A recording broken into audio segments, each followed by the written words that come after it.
Welcome to the Rocket Roof Show, where we equip fellow roofers to do more commercial business every first and third Thursday of the month. It's time to launch your business to the next level. This is Project Command. Stand by at power transfer. 3, 2, 1, blast off!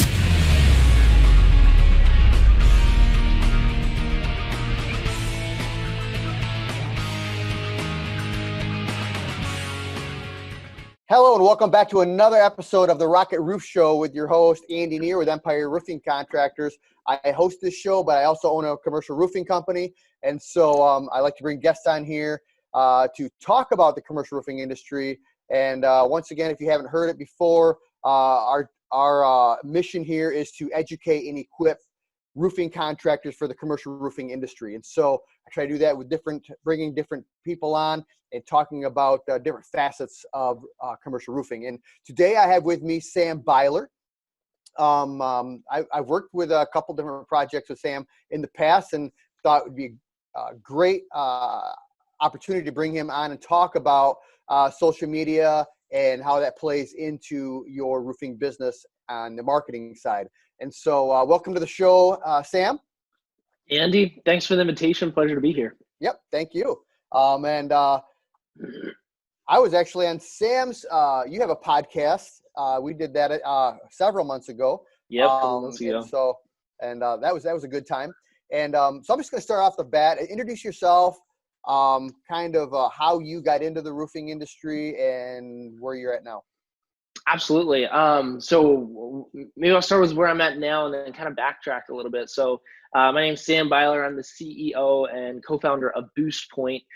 We are a marketing software business that helps small businesses, especially home improvement companies, roofing companies, grow their businesses. So established that about 2 years ago.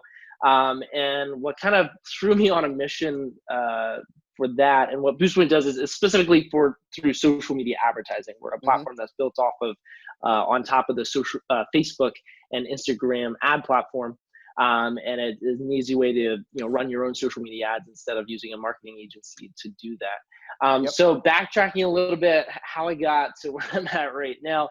How I got into the roofing industry is fairly typical of like most people my age. Is through a family business. So my dad, Aaron Byler, he started a roofing company called Beanie Roofing back in the 80s, before I was even born, and that's in Pennsylvania.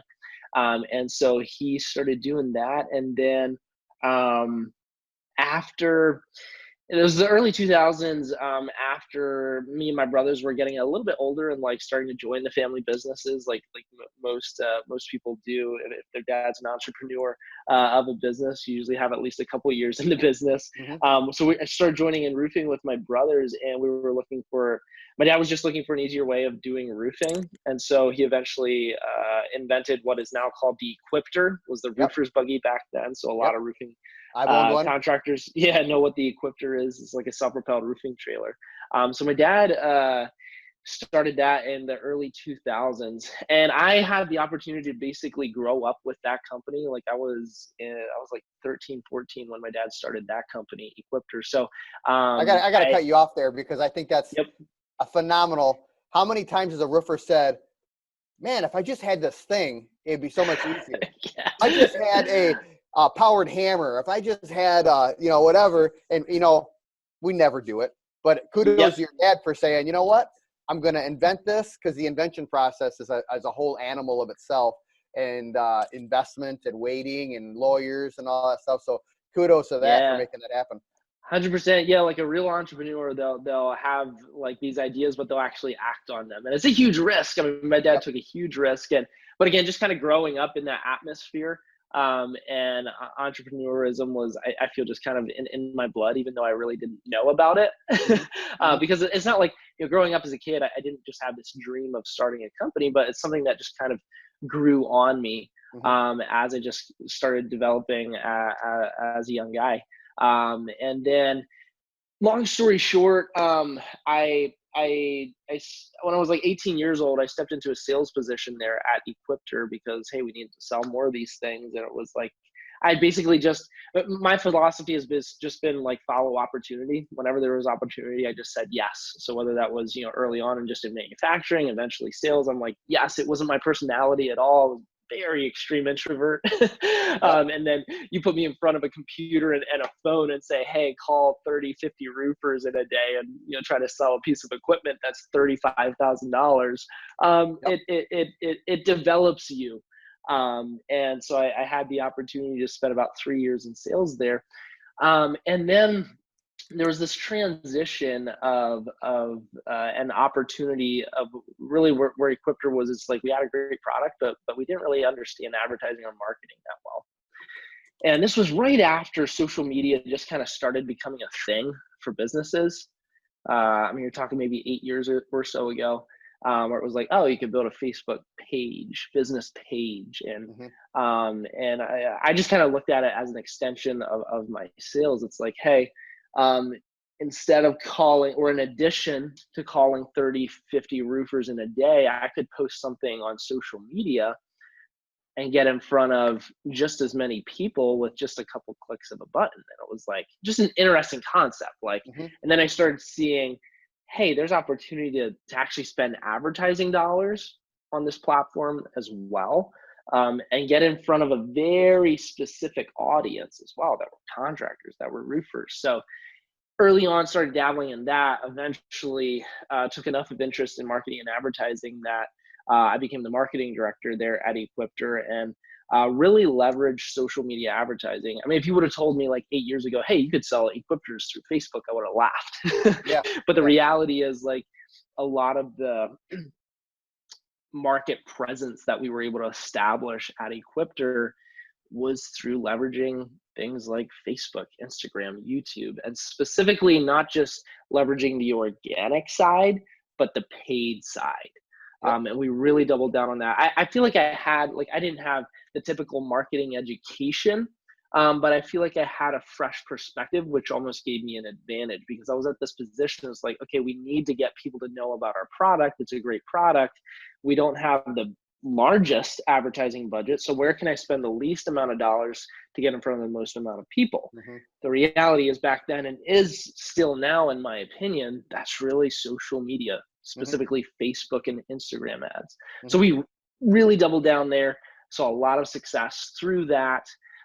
Things really blew up. And then, about 3 years ago, I just, going to the International Roofing Expo, all these expos, like I was still rubbing shoulders with contractors every day, realized that contractors weren't at that time really leveraging advertising on social media. So that kind of put me on this mission to like, okay, well, I want to figure this out for the contracting industry. And that was a big part of why we launched Boost Point. And you say at it's that what time, I'm doing but today. it's still that way, right? Like contractors are just, they have in their mind, I'm so busy in the field, I'm so busy doing this and that, and they kind of, I think a lot of people still look at social media like it's just playing around, horsing around. It's that fun thing, but it's serious business now. Like it is. If you're not doing it, your competition will be or is, and they're getting a market share or getting exposure you're not getting. Yes. And that's the reality. Again, I think very practically about marketing and advertising. It's like, hey, right now, where is the place that I can spend the least amount of dollars to get in front of the most amount of people that is really my target audience?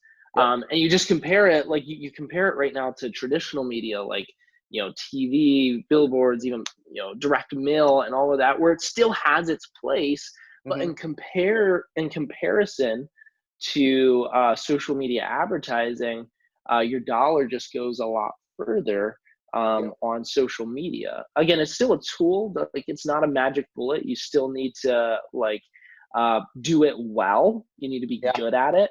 And I think that's what we're going to talk about a little bit more tonight here, which I'm excited about. But it is a really, really great tool if people can commit to, I think I'm going to try to figure this out.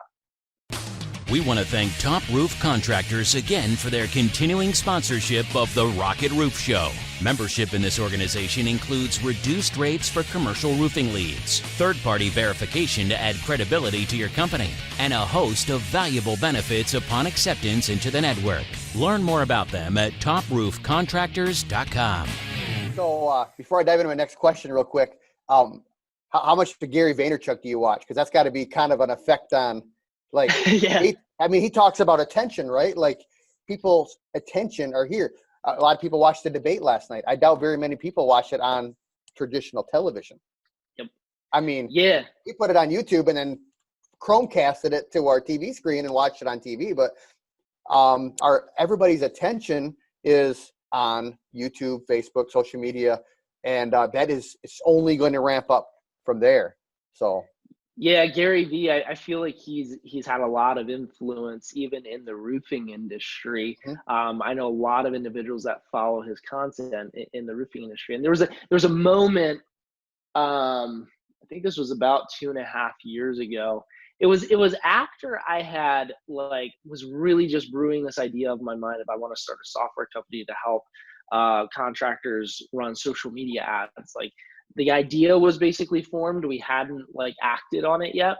And then it was 2 conferences in, I think it was 2017, that Gary Vee actually came and spoke at. These were roofing conferences. Yeah.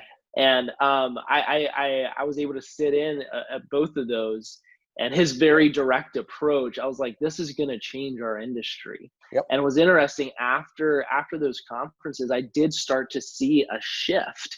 It basically, I see it accelerated the shift for contractors adopting social media and digital advertising. It's still not shifting quite as fast as I think it should be, Yep. but I do really feel like his presence in the roofing industry did make a difference in that. Yeah, for sure. So contractors have a lot on their plate. You know, I've been running my company for about 22 years now. For the last 8 years, I've been able to take my tool belt off and work in the office. But in the last year, we've decided to kind of right size or downsize a little bit. And I've been back on the roof for the last 30 days because I want to, not because I have to, because I'm enjoying it. And kind of doing that, go through that little phase right there. But, you know, it's a constant thing that contractors tell me, I just don't have time. I just don't have time to do this. And social media is right in that arena where they're like, I just don't have time to do that. And so with what contractors have on their plate, why should they turn to companies like yours to help with the process? Yeah, and when I think about this, I know it, and I fall into this some myself, but it's almost this knee-jerk reaction to advertising and marketing. Like, we only think about it when we don't have a lot of jobs in our pipeline. And then it's like, oh, wow, like I need work for my guys, next week. So I better start thinking about marketing and advertising. And I really try to preach, like, hey, like marketing and advertising is kind of like taking the approach to the stock market. Like, it takes consistent investment to really expand your portfolio. And it just takes that consistency. And that's really the way I think about social media advertising, whether on the organic side or the paid side. Is really, you need to take this consistent approach and just kind of bake it into your schedule. The base of this in any type of social media, like for the advertising to go as far as it can, you do want a good organic strategy. So there's really these 2 strategies you have. Like, you want to be consistently posting to your page, your organic pages. And don't try to get don't overcomplicate it. Like if you don't have time, don't try to be on Twitter, Facebook, Instagram, LinkedIn, YouTube. Like, don't try to be on all of them. Try to take 1 or 2 that you feel really fit like your business, and really be consistent on those. And I mean, with commercial roofing, with really who we're talking to today, I'd say your best channels to really focus on are Facebook and LinkedIn right now. On the organic side. On the paid side, Facebook. But again, so it takes that, and going to your question of like, hey, like why should maybe people consider Boost Point for that? Really so we handle like the advertising side. So it's like, hey, you've got a good organic thing going, but you want more leads. You just want like a lever that you can pull to increase brand awareness and get more leads coming in. So where Boost Point falls in the line of this is like, I understand, like it took me 6 months to figure out the native advertising platforms for Facebook when I started it. It's like at first it's like trying to code a website without understanding like JavaScript. Yep. That's how it feels jumping into the Facebook Ads Manager. Yep. So it takes a while, like if you really want to get good at it. And then some people, maybe they don't have the confidence or the budget to go to a marketing agency where they can spend enough to where they can actually get real results. So Boost Point, we're a software that sits right on top of the Facebook and Instagram ad platform that you can really easily, I mean, if you have 15, 20 minutes a week, you can really easily run your ads that will generate leads with confidence, instead of trying to be like a Facebook ads guru. Yep. And spending the time to invest in that. So I'm going to dumb it down here really quick. You said the word organic several times. For those people that might not know what organic or not organic means, why is that important, and why do you want more organic? Yeah, so the organic side, I mean, you say you already have a Facebook page, hopefully a Facebook business page. If you don't, I mean, you can create one in 5 minutes. Facebook makes it really easy, or a LinkedIn page. And really, it's basically the digital way of someone walking into the doors of your business. Where you can post videos and photos. And you want to be as authentic as possible. I mean, like, I know it can be a little intimidating. It's like, like, what do I post? Like, that's usually the biggest hindrance. It's like, we can get all into this. We listen to a podcast, and then the next morning we're like, have our cell phones and we have our Facebook page open. It's like, well, what the heck do I post? And really authenticity, like, is really the key. Just whatever you're doing. Like, I mean, Andy, like yourself, you're out there every day. Just post a video of really what you're doing and the problem you're solving that day can be super, once you get in the groove, super easy and relevant things to post. So again, I'm gonna add on to that really quick. Go for it. I wrote an article about 3 years ago on LinkedIn, and it was 26 ways to add unique content to your social media page. And I don't write a lot of articles, but I'm actually pretty proud of that one because I put a lot of energy into the research, and some of it is like what you just said. What problem are you solving today, and what are you looking at today? Another one could be employee of the month. Another one could be who out there has pets. This is what our pet looks. We have a dog, and people love dogs and kids. Those are a big hit all the time. Another one could be, why do we use the products that we use? Here's what's special about this product that we use. Another one that we did was, we work with top-notch suppliers because they have great equipment to deliver with, and we kind of highlighted our supplier. Like, so I have a LinkedIn article that's got 26 unique ways, and that way you can kind of keep it relevant but fresh with people. And when I'm training guys, I say, if you run out of ideas, like what you say, what you're doing today. Well, I'm looking at a leaky drain. Okay, do a live that says, I'm looking at this leaky drain. It's got some leaves in it. It's clogged up. This is what I'm going to do. And it has the 1 minute long, 3 minutes long. And you don't have to like reinvent the wheel and have some rocket science. You don't. And what you're doing there, Andy, like if someone can consistently do that over a year, 2 year period, and everyone every once in a while they see your content, what you're doing there is you're building trust before anyone ever has a need. And that's going to build a lot more trust if you're authentic like that and posting content of just your everyday, more documenting instead of like what you're doing is you're building trust because these people have seen you solve problems and it's just in your everyday. And it's like, oh, well, then when I have a leak in my roof, in my factory, this guy will come to mind. But you really need to think about it that way, especially on the organic side. You need to think long term. Like you can't expect, hey, I'm going to post 5 times a week, and the first month I'm going to see like a dozen leads come in just because I started posting organically. Like it's a long term play.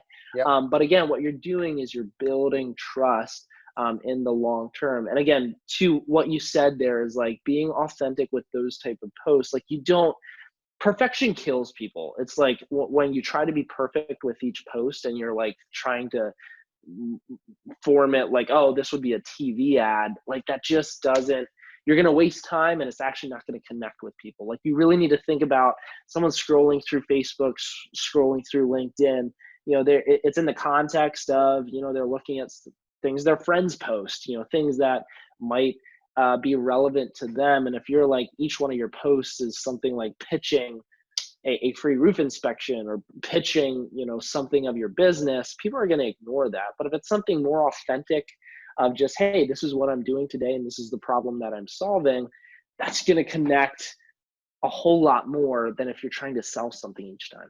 Oh yeah, for sure.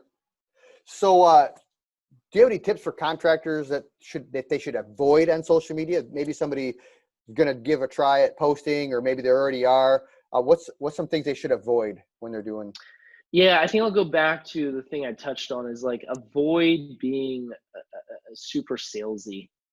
Mm-hmm. Like especially on the organic side. Now the ad side, we can talk about that maybe a little bit later, and there, you know, there you can be a little bit more like lead generation driven, but on the organic side you really want to steer away from being salesy and just like, you know, you post a photo and it's talking about, hey, do business with me, or you're posting a video and it's do business with me. Like just be more authentic and post something that you think your friends would want to see.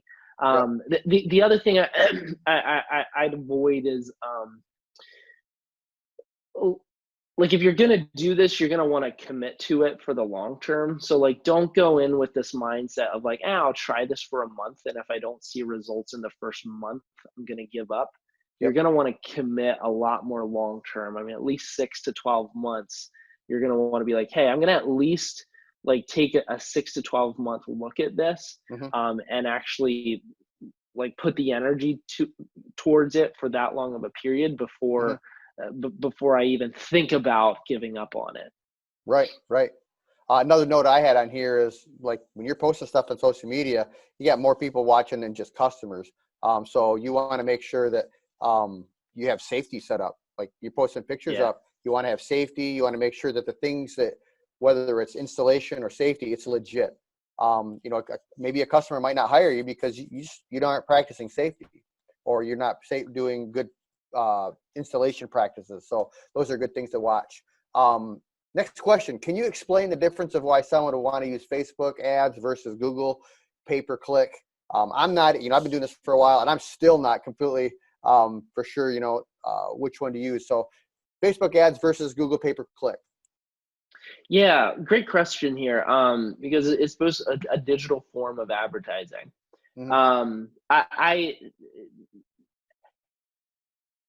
I never really tell people to like, hey, do one or the other because one is definitely better than the other. It's there's definitely some variables there. Some of it is like, hey, what do you have most experience with? And it's like, hey, if you're able to get the type of volume that you need out of one of them, instead of trying to like really do, instead of trying to do both of them and kind of half-assing it like with both of them, like really try to focus on one first and do that really well, and then maybe try to tackle the other one. But the main difference, I mean, you look at Google pay-per-click. So this is like Google search ads, you know, someone searching on Google, roofing contractor in my area. I mean, that's like intent-based advertising. So someone, they already know they have a problem, they're searching on Google, and you can advertise for those spots on Google. The reality and why it's a little bit harder in the roofing industry right now to really do well with Google ads is because of the competition and the lack of volume. I mean, 10, 15 years ago, I mean, you could get like cost per, like $50 like cost per click, which is one of the main metrics. Every time someone clicks on your ad, you know, $1. And those metrics like that actually really panned out because you could get enough of traffic for the right amount of money, and then leads would convert. Those leads would convert to customers. Then anymore, like, I mean, depends how competitive your market is. I mean, but you can be paying $10 a click and so it's just the metrics have become a lot harder to work with if like you don't have everything super buttoned up and like you're not like an expert at Google Ads. So the other thing with Google Ads, there's a little bit of a limit, because again, there's only a certain amount of people that know they have a problem that are searching on Google. So it's not quite as big of an audience, versus how Facebook ads work. It's the opposite of intent-based. It's basically more like a radio or a TV ad or a postcard, where you're casting a pretty wide net to people that, maybe they know they have a problem, maybe they don't. And you're just casting a little bit wider of a net. There's more of an audience. And then, just like a postcard, you send 5,000 postcards out. You hope that, a certain percentage of those people are experiencing a problem that you can solve as a business. So that's a little bit like what Facebook ads is for advertising. Now, the nice thing about Facebook is, again, because it's, there's 2.5 billion active users on Facebook. So the audience is huge, 1 billion on Instagram. So there's a huge audience on these two platforms that you have access to. And right now, still, like, the attention is relatively cheap when you compare it to Google ads, TV ads, postcards. So even though, like, yeah, you can't get in front of the people that are searching, roofing contractor in my area, it's still, you cast a pretty wide net. The attention is cheap enough right now that you can still convert that traffic. If the main thing here with Facebook versus Google, it's a text-based ad. So as long as you can write, 3 sentences and a headline, that's pretty on point, and have a good landing page, like, you'll do well. With Facebook, variable is your creativity is your big variable for Facebook ads, because here your ad needs to be a photo or a video.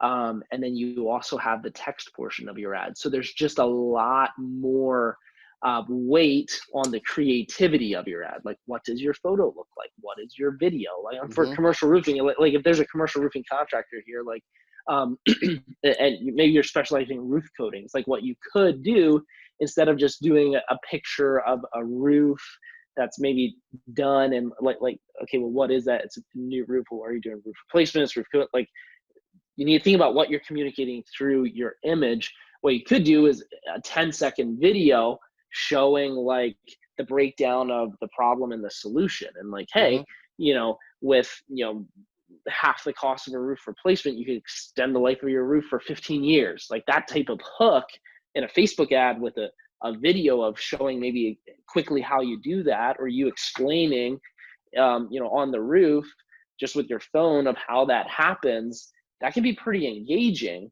And then the thing I really like about Facebook is, if you do the right type of ads with the right type of conversion page, like, the lead metrics actually work. So, like, you can generate leads. It's not just like, oh, I'm throwing an ad out there and I hope to get leads out. No, like, you can actually convert leads that will convert into jobs. The other thing is you get a lot of brand equity out of it as well, which you don't really get that out of Google ads. It's basically a text-based ad, but what you can build with Facebook is, like, if you're in front of this same amount of people over a period of time and they see engaging videos, that makes more of a impact in their minds of watching a 30-second video than reading over a Google ad for like 5 seconds. For sure.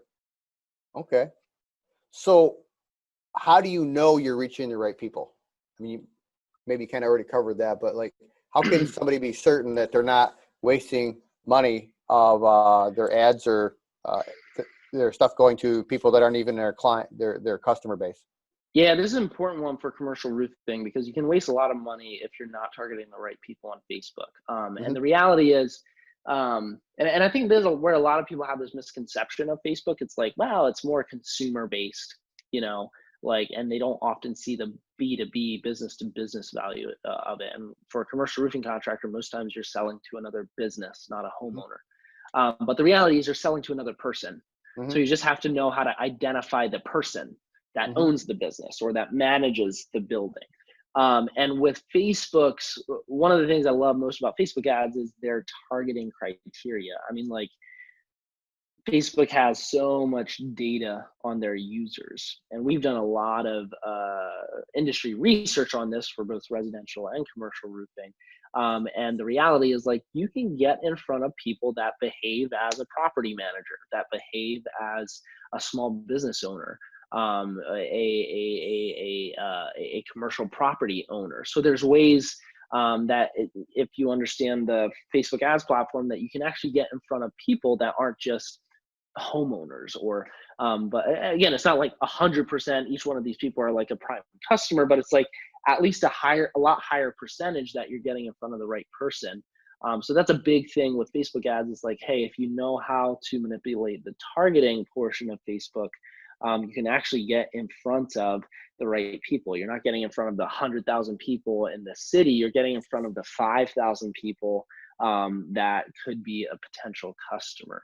Right. So, and one of the nice things with Boost Points, we do that all like on the back end, where the person, you know, if they're running a commercial roofing ad, they just have to say, hey, this is the geography, and we do all the targeting on the back end. But that's a very important part. If you're going to run Facebook ads for a commercial roofing company, you want to make sure your targeting is solid. Yep. And so I want to touch on one thing here really quick: hashtags. Mm-hmm. Hashtags and even links in your advertising, but specifically hashtags. How important are they, and which platforms are they more important on or less important on? Yeah, so hashtags can be a great way to. I mean, one thing, it's just kind of even like a branding thing. Like, you can do a hashtag theme kind of through a month, so you can come up with cool hashtags. The other thing is, like, it puts like a kind of a search element as well to your posts. So this is more on the organic side than the paid side. But I'd say Instagram and LinkedIn specifically would leverage hashtags a little bit more. The reality is the organic side on Facebook has really plummeted for business pages, where, you know, having 30,000 people that like your Facebook page doesn't mean a whole lot anymore, because Facebook doesn't show your organic posts to those 30,000 people anyway. But on Instagram and LinkedIn, organic is still really strong. And using hashtags can be a good way to leverage that. If you just think here, basically what you want to do is kind of get inside of the mind of your potential buyer and think of, hey, maybe what are hashtags that they'd maybe follow, and kind of go there. And again, you want to think outside of the box here a little bit. The reality, the cold hard truth with us as roofing contractors is people aren't thinking about their roof every day.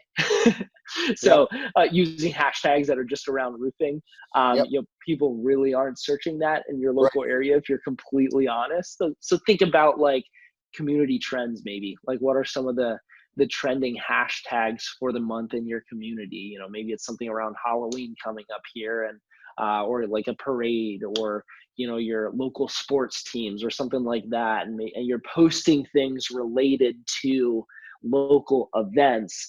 And and again, it's coming from a roofing page, but that's more of an afterthought, because again, you really have to be realistic. It's like, hey, people aren't going to be really following roofing hashtags or things like that necessarily super related to your business. Right. And some people don't realize that hashtags can't be owned by anybody. They're completely, you know, anybody can use them. And so what are some of the drawbacks of contractors avoiding social media, or maybe they don't have a fully completed profile? Yeah, so one of the ways I really think about this from a macro standpoint is you don't want to be left behind as a business. And some of these things, I mean, they may seem small, like, wow, social media or you know, digital advertising. They may not seem like that big of a deal, but when you really look at it, like, people are progressing in our industry, and those that take the first steps in that, they're the ones that are going to be set up and have the market share in 5 to 10 years. And I'm a big believer in like a big part of my mission is, hey, let's help the little guys win. I mean, there's big brands like even Lowe's, Home Depot, like they're going after the roofing industry. They're going after our industry, and they know all these things. They know how to advertise.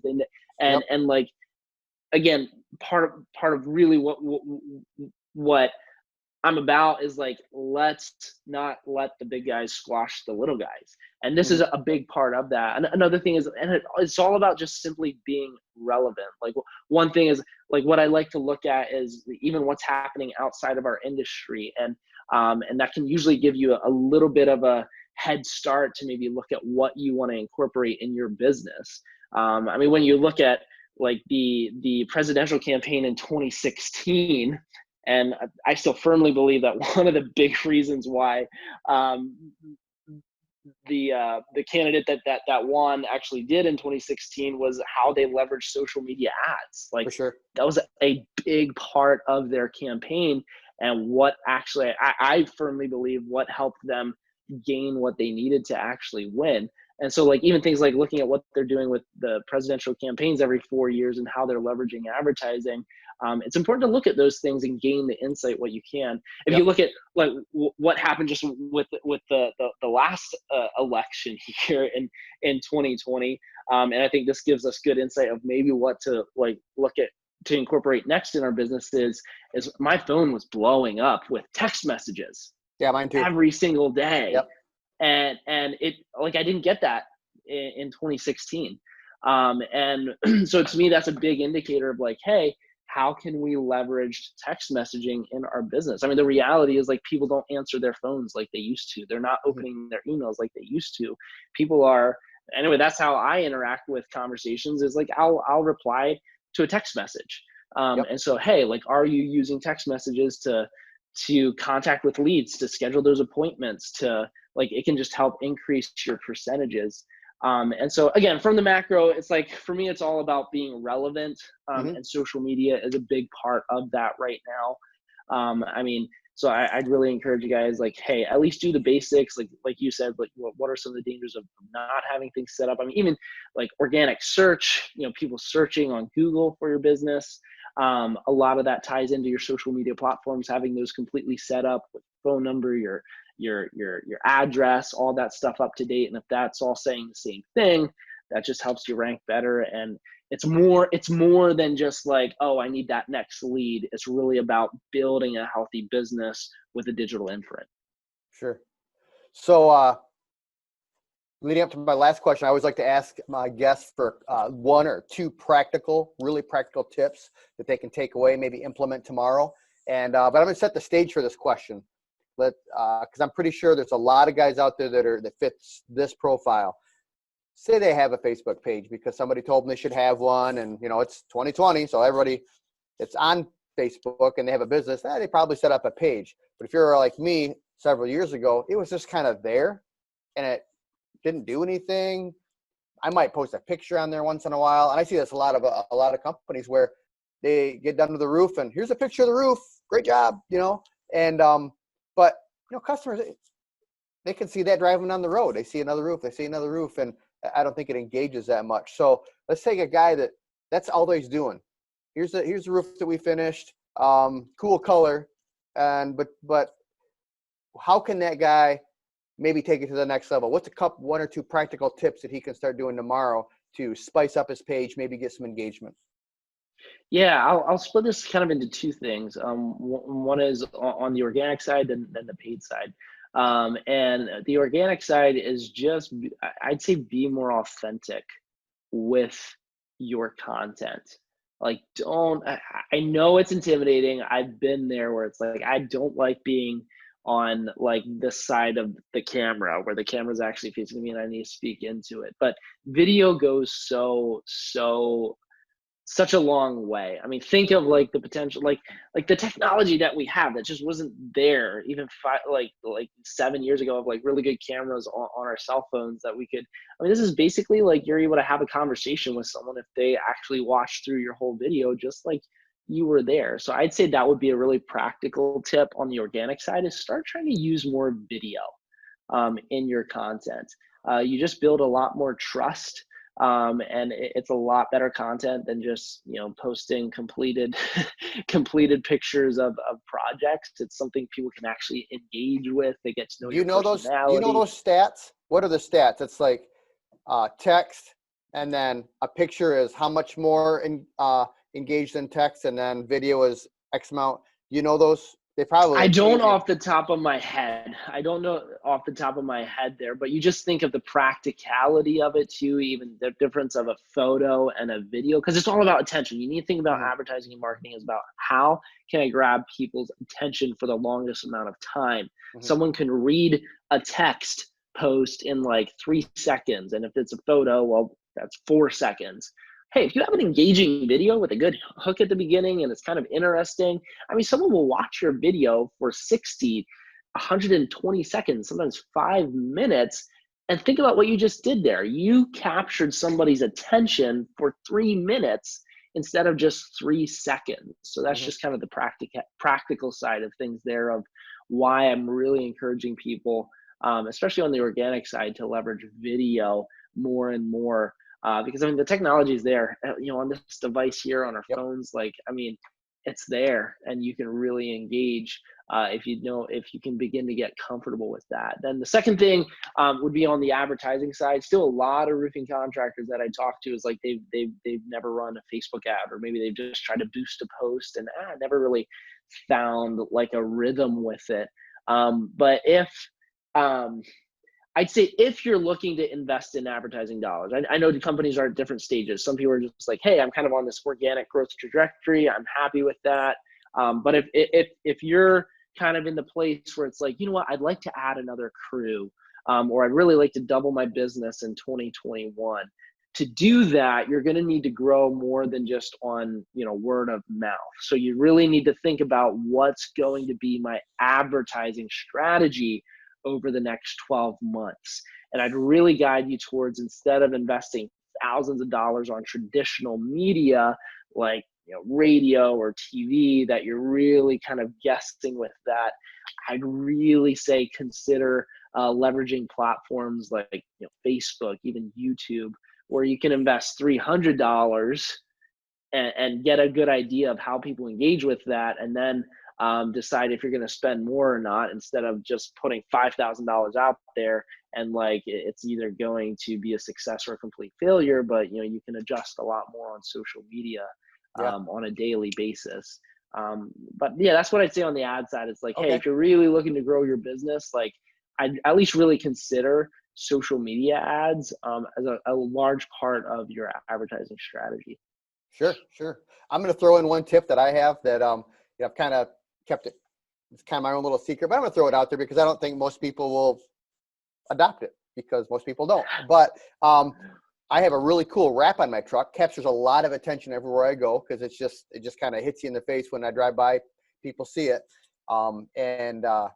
But when I'm out of town looking at an estimate, or I'm somewhere, I try to make sure that like every couple of weeks, I'll take a picture. I'll find a famous landmark or a recognizable landmark that's not too famous. Maybe it's a rusty water tower, or maybe it's a building with unique shape, or maybe it's a bridge. And I'll take a picture of it with my truck in the foreground and this object in the background that doesn't have a name on it. I mean, the name would give it away, but I'll always say, hey, we're going to have a fun game on our page. Where do you think I'm at? And oh man, I get some kind of engagement on that. People are like, oh, that's the bridge in Traverse City. No. Oh, that's the water tower in Bridgeton. No, but and you'll get all kinds of people that think they know the answer, and you'll get somebody that will, and then you'll say, awesome, yeah, that's where I'm at. But everybody sees that picture with your branding, the Empire name right in the front of it. And you want posts where people engage, they comment, they like, and they engage. It helps you to, Facebook sees the relevancy there. It does. I mean, that's a good way of tricking the algorithm there. I mean, like, I love that. And there's ways you can do that with, especially on the organic side, is like, because Facebook, LinkedIn, whatever platform, I mean, if you get comments are the biggest thing. If you get people commenting on your posts, they're going to show it to a lot more people just because of that. So I love that idea.